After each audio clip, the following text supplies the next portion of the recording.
আজকে আমরা শিখবো আলোর প্রতিফলনের যে অবতল দর্পণের যে 6টি চিত্র আছে, এই 6টি চিত্র আমরা কত সহজভাবে শিখতে পারি। চলো আমরা শুরু করি সেই ক্লাসটি। দেখো ভাইয়া, এখানে আমি এক অবতল দর্পণটা আঁকিয়ে রেখেছি। তো তোমরা আগে থেকে জানো যে এটা হচ্ছে বক্রতার কেন্দ্র, এটা ফোকাস বিন্দু, আর এটা হচ্ছে মেরু। এটা হচ্ছে কি ভাইয়া? এটা হচ্ছে মেরু। এটা কি? মেরু। এটা বক্রতার কেন্দ্র, এটা ফোকাস দূরত্ব, আর এটা হচ্ছে মেরু। তো এই অবতল দর্পণে লক্ষ্যবস্তু কয়টা জায়গা থাকতে পারে, মানে দর্পণের সামনে অর্থাৎ আয়নার সামনে লক্ষ্যবস্তু কয়টা জায়গা থাকতে পারে, এটা তোমার আগে জানতে হবে। তো দেখো, অসীমে অসীমে থাকলে বুঝি লক্ষ্যবস্তু অসীমে থাকে, তাহলে সেটা হচ্ছে 1 নম্বরে থাকবে। কয় নম্বরে ভাইয়া? 1 নাম্বার। এটা আমি মার্কিং করি, মানে তোমাদের চিত্র আঁকার জন্য সুবিধা হবে তখন। তো যদি অসীম আর হচ্ছে বক্রতার কেন্দ্রের মাঝে মানে অসীমে থাকে, এটা হচ্ছে 1 নম্বরে। আর অসীম আর বক্রতার কেন্দ্রের মাঝখানে থাকলে এটা 2 নম্বরের লক্ষ্যবস্তু। এটা কি? এগুলো কি ভাই বলো তো? লক্ষ্যবস্তু। এই মার্কিংটা তুমি শুধু মনে রাখবা। যদি বক্রতার কেন্দ্রে থাকে কোনো লক্ষ্যবস্তু, সেটা 3 নম্বরে। বক্রতার কেন্দ্র এবং ফোকাস দূরত্বের মাঝখানে যদি কোনো থাকে লক্ষ্যবস্তু, সেটা 4 নম্বরে। ফোকাস দূরত্ব থাকলে সেটা হচ্ছে 5 নম্বরে। আর ফোকাস দূরত্বের সামনে অর্থাৎ মেরু আর ফোকাসের মাঝখানে থাকলে সেটা 6 নম্বরে। এই মার্কিংটা তুমি মনে রাখবা শুধু। তো দেখো, আমাদের একটা সূত্র মানে সুন্দর একটা টেকনিক আছে এখানে, যে আলোর প্রতিফলনের লক্ষ্যবস্তু কয় নম্বরে থাকলে কয় নম্বরে প্রতিবিম্বটা হবে, সেটা হচ্ছে নির্ণয় করার একটা সুন্দর একটা টেকনিক আছে। এই টেকনিকটা হচ্ছে, যদি লক্ষ্যবস্তু 1 নম্বরে থাকে, কয় নম্বরে থাকে? তাহলে মূল কথা আমরা 2টা যোগ করে 6 বানাবো। কত বানাবো ভাইয়া? 6 বানাবো। আচ্ছা, তো যদি লক্ষ্যবস্তু, এটা হচ্ছে লক্ষ্যবস্তু, লক্ষ্যবস্তু যদি লক্ষ্যবস্তু 1 নম্বরে থাকে, তাহলে হবে কয় নম্বরে ভাইয়া? 6। মানে 6 পাইতে হলে 5 যোগ করতে হবে না? যদি লক্ষ্যবস্তু 1 নম্বরে থাকে, তাহলে প্রতিবিম্ব হবে হচ্ছে 5 নম্বরে। প্রতিবিম্ব। আচ্ছা, যদি লক্ষ্যবস্তু 2 নম্বরে থাকে, তাহলে প্রতিবিম্ব হবে 4 নম্বর, কারণ 2টা যোগ করে আমাদের 6 হইতে হবে। কথা কি বুঝতে পারছি ভাই এখান থেকে? যদি লক্ষ্যবস্তু 3 নম্বরে থাকে, তাহলে কত যোগ করতে হবে? 6 হইতে হলে 3 যোগ করতে হবে না ভাইয়া? বুঝতে পারছি কথা? আবার যদি লক্ষ্যবস্তু 4 নম্বর থাকে, মানে 4 নম্বর থাকে, 4 নম্বর থাকে, তাহলে 6 হইতে গেলে কয় লাগবে? 2 লাগবে না? তাহলে প্রতিবিম্ব হবে কয় নম্বরে? 2 নম্বরে। যদি লক্ষ্যবস্তু থাকে 5 নম্বরে, তাহলে হবে কয় নম্বরে? 1 নম্বরে। আর লক্ষ্যবস্তু যদি 6 নম্বরে থাকে, তাহলে হবে দর্পণের পেছনে। তুমি এই 4টা শুধু মনে রাখবা, শুধু এই 4টা মনে রাখবা, তাহলে তোমার জন্য সহজ হয়ে যাবে। দেখো, অসীম কথা, অসীম হচ্ছে 1 নম্বরে না? অসীম আর বক্রতার কেন্দ্রের মাঝে হচ্ছে 2 নাম্বার। আর হচ্ছে সি, অর্থাৎ হচ্ছে বক্রতার কেন্দ্র কয় নাম্বার হয়? 3 নাম্বার। কয় নাম্বার? 3 নাম্বার।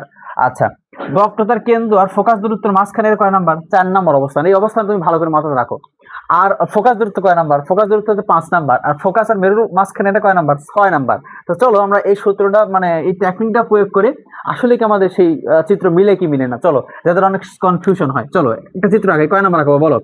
আচ্ছা, এখানে যদি আমরা ধরো চিত্রটা আঁকাই, যে বস্তু রাখলাম ধরো 2 নম্বরে, বস্তু রাখলাম। তা 2 নম্বর কোথায়? অসীম আর বক্রতার কেন্দ্রের মাঝখানে না, এখানে লক্ষ্য বস্তু রাখলাম 2 নম্বরে। দেখো, আচ্ছা 2 নম্বরে রাখছে না বস্তু, তাহলে 2 নম্বরে হলে কোথায় হবে? কয় নম্বর হবে প্রতিবিম্ব? 4 নম্বরে। তার মানে এই যে এইখানে হবে প্রতিবিম্ব ভাই, এই যে এইখানে 4 নম্বর, এইখানে প্রতিবিম্ব হবে। কেমনে হবে?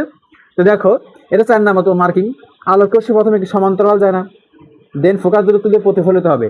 দেন আলোকরশ্মি বক্রতার কেন্দ্রে দিয়ে যাবে। সবসময় তোমরা জানো যে আলোকরশ্মি যদি বক্রতার কেন্দ্রে দিয়ে যায়, তাহলে বক্রতার কেন্দ্র দিয়ে আলোকরশ্মিটা কি হবে? প্রতিফলিত হবে, ব্যাক করবে।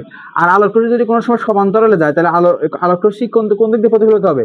ফোকাস বিন্দু দিয়ে প্রতিফলিত হবে। দেখো, মিলিত রশ্মি কি এখানে মিলিত হয়েছে না? তার মানে আমরা কি বোঝালাম তোমাকে এখানে, যে যদি লক্ষ্যবস্তু 2 নম্বরে থাকে, তাহলে হবে কয় নম্বরে? 4 নম্বরে। দেখছো মিলছে না ভাই? মিলছে না? অনুরূপ ভাবে আমি যদি এটা বিবেচনা করি, তো দেখো, যদি লক্ষ্যবস্তুকে আমরা 4 নম্বরে রাখি, দেখো 4 নম্বর কোথায়? 4 নম্বর অবস্থান কোথায়? বক্রতা কেন্দ্রের ফোকাস বিন্দু। তো 4 নম্বর অবস্থান কি এখানে না ভাই? এই যে এখানে না? এই যে দেখো, এখানে না? বক্রতার কেন্দ্র এবং ফোকাসের মাঝখানে 4 নম্বর অবস্থান না? বলো তো ভাইয়া, দেখো ভালো করে বুঝো। তাহলে হবে কয় নম্বরে? যদি লক্ষ্যবস্তু থাকে 4 নম্বরে, তাহলে প্রতিবিম্ব হবে কয় নম্বরে? 2 নম্বরে না ভাইয়া? 2 নম্বরে না? তো তার মানে অবশ্যই এখানে প্রতিবিম্ব হবে। এখানে তাহলে কেমন ভাবে হবে চলো দেখি। প্রথমে আলোকরশ্মি তুমি সমান্তরালে দর্পণে ফেলবা, দেন ফোকাস দূরত্ব দিয়ে প্রতিফলিত করবা। বুঝতে পারছি কথা? আচ্ছা, আবার তুমি আলোকরশ্মি তুমি আবার আলোকরশ্মি কি এই কি বক্রতার কেন্দ্র দিয়ে দর্পণে আপতিত করবা। আমরা কি জানি, বক্রতার কেন্দ্র দিয়ে আলোকরশ্মি দর্পণে আপতিত হলে বক্রতার কেন্দ্র দিয়ে সেটা কি প্রতিফলিত হবে না ভাইয়া? এই যে এখানে মিলিত হয়েছে না? এই যে সেই চিত্র দেখো, এটাই হচ্ছে উদ্দৃষ্ট কি? প্রতিবিম্ব। উদ্দৃষ্ট কি? প্রতিবিম্ব। তার মানে বস্তু যদি 4 নাম্বার থাকে তাহলে 2 নাম্বার হয়েছে না ভাই? 2 নাম্বার হয়েছে না? দেখো তো 2 নাম্বার কোথায়? এটা তো অসীম আর এটা বক্রতার মাঝখানে 2 নাম্বার, এই যে অসীম আর বক্রতার মাঝখানে যেখানে, তো 2 নাম্বার ভাইয়া। কথা কি বুঝতে পারছি আমি?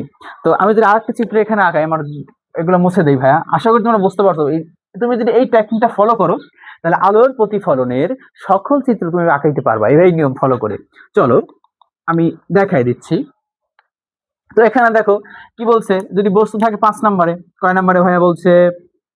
যদি লক্ষ্য বস্তু থাকে 5 নাম্বারে, 5 নাম্বারটা কোথায়? ফোকাস বিন্দুতে না, এই যে 5 নাম্বার কোথায়? লক্ষ্য বস্তু ফোকাস বিন্দুতে। এই যে ফোকাস বিন্দুতে আমি লক্ষ্য বস্তু আগাইলাম। যদি লক্ষ্য বস্তু ফোকাস বিন্দুতে থাকে তাহলে আলোর প্রতিবিম্বটা কোথায় হবে ভাই? 1 নাম্বার না? আর 1 নাম্বার কোথায়? অসীমে না? 1 নাম্বার কোথায়? অসীমে না? আমি পাড়াটা দিয়ে দিলাম, দেখো আলোক রশ্মি সমান্তরাল দর্পণে আপতিত হয়ে ফোকাস বিন্দু দিয়ে প্রতিফলিত হয়েছে। হয়েছে না ভাইয়া? হয়েছে না ভাইয়া? এখন দেখো আবার আলোক রশ্মি বক্রতার কেন্দ্র দিয়ে দর্পণে আপতিত হয়ে বক্রতার কেন্দ্র দিয়ে কি ব্যাক করবে না ভাইয়া? বক্রতার কেন্দ্র দিয়ে ব্যাক করবে না? তার মানে এখান থেকে তুমি কি বুঝলা? যদি লক্ষ্যবস্তু 5 নাম্বার থাকে তাহলে প্রতিবিম্ব কয় নাম্বার হবে? অসীমে না? এই জিনিসটা অসীমে যা মিলিত হবে না ভাইয়া? অবশ্যই এটা জিনিসটা কোথায় মিলিত হবে? অসীমে গিয়েই মিলিত হবে। আশা করি তোমাদের বোঝাইতে পারছি। কারণ এই টাক্সাটা তুমি যখন ফলো করবা, তুমি এই অবতল দর্পণের সকল চিত্র তোমার কাছে পানি পানি ভাইয়া হয়ে যাবে। কি হয়ে যাবে ভাইয়া? পানি পানি হয়ে যাবে। আমি যদি এই যে দেখো বলছে লক্ষ্যবস্তু যদি 6 নাম্বার থাকে, মানে হচ্ছে ফোকাস আর মেরুর মাঝখানে 6 নাম্বার, তাহলে কোথায় হবে? দর্পণের পেছনে। দর্পণের পেছনে। এটা খুব গুরুত্বপূর্ণ একটা হচ্ছে চিত্র। চলো আমি তোমাকে এটা শেখাই দেই। আচ্ছা এগুলো মুছে দিই ভাই।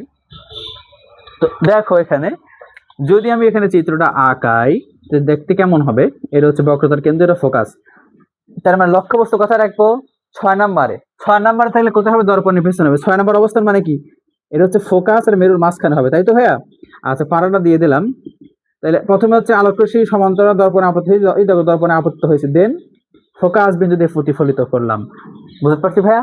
দেন আবার আলোক রশ্মিকে বক্রতার কেন্দ্রে দর্পণে আপতিত করলাম, দেন প্রতিফলিত করলাম। আমি যদি এই প্রতিফলিত রশ্মিকে পিছনের দিকে বর্ধিত করি, তো তবে এখানে মিলিত হয়েছে না ভাইয়া? এইখানেই সেই হচ্ছে দর্পণের পেছনের চিত্র প্রতিবিম্বটা হবে। তার মানে বলছে কি, লক্ষ্যবস্তু যদি 6 নাম্বারে থাকে তাহলে প্রতিবিম্বটা কোথায় হবে? দর্পণের পেছনে না? এই তো এই চিত্রটা পরীক্ষাতে অনেকবার আসছে। এই চিত্রটা কোথায় পরীক্ষাতে অনেকবার আসছে ভাইয়া, এটা খুবই ইম্পর্টেন্ট একটা চিত্র। যদি লক্ষ্যবস্তু 6 নাম্বারে থাকে তাহলে প্রতিবিম্ব কয় নাম্বার হবে? দর্পণের পেছনে হবে। এইটা তোমাদের আলোর প্রতিফলনের কমপক্ষে ধরো 40% প্রশ্নই এই চিত্রটা আসছে। মানে এই চিত্র তোমাদের জন্য খুবই ইম্পর্টেন্ট। কথা বলতে পারছি ভাইয়া? আমার মনে হয় তুমি এই টাস্কটা ফলো করলে আলোর প্রতিফলনের অবতল দর্পণের যে চিত্রগুলো আছে সব চিত্রগুলো তোমার কাভার হয়ে যাবে ভাইয়া। কথা বলতে পারছি? কথা বলতে পারছি ভাইয়া? এই তো